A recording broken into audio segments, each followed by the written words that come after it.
Identity crisis. The struggle for recognition. An identity crisis is a phase many individuals go through when they begin to question or reevaluate who they truly are. But here we're not talking about one individual, we're talking about an entire ancient community. The name is Kudmi, a tribal society that has lived in India's Chotanagpur Plateau for an untold number of generations, forming the demographic majority in the region. So let us embark on a brief historical, political, religious, social, and cultural journey to understand the identity crisis of the Kudmi people of Chotanagpur and how to resolve it. The story begins approximately 70,000 years ago when modern humans migrated out of Africa in search of a better life.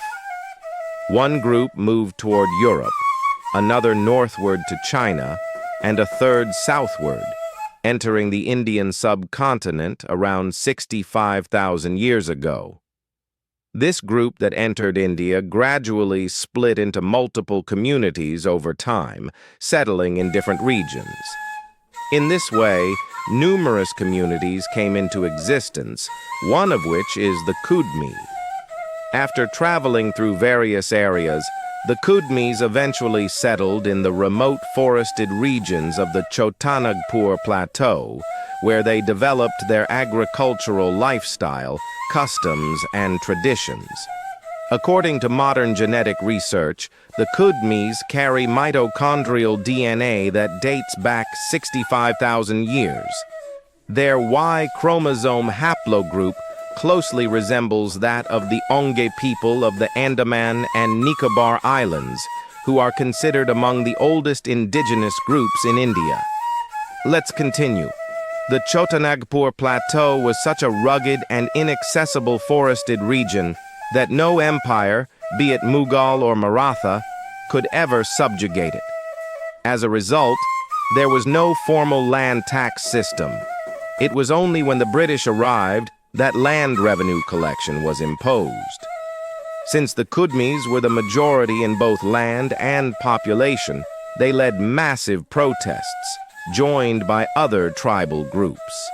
As a result, the British granted tribal communities special rights over their land, forests, and traditional systems of self-governance. Around this time, the call for independence from British rule began to rise in India. But one must ask, who was really desperate for freedom? It was the kings and feudal rulers whose powers and privileges had been seized by the British. Simultaneously, there were voices pushing to divide the country on religious lines. Who needed this religious division? It was those aspiring to rule through religious nationalism.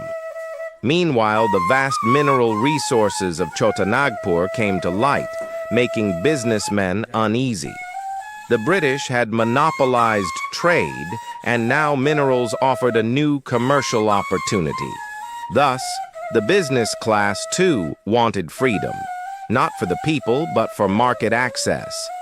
This created a collusion of three forces: feudal powers, religious nationalists, and businessmen, all of whom turned their focus to the Chotanagpur region.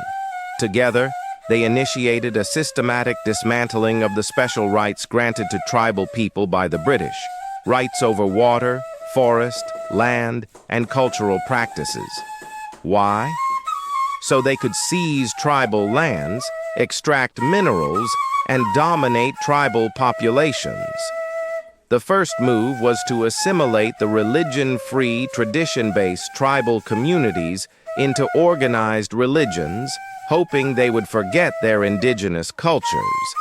Then came the division of Chotanagpur into 4 different states to break tribal unity. After that came the linguistic assault, where tribal languages were sidelined in favor of dominant regional languages. Over time, many tribal communities were renamed, reclassified as castes, or further broken into subcastes. Now you can understand what the Kudmi people and other tribal groups of the Chota Nagpur Plateau have endured. Since the Kudmis had the largest share of land and population, they were the primary target of these manipulations. And yet, despite all this, the resilient Kudmi still stands today, retaining the essence of their identity.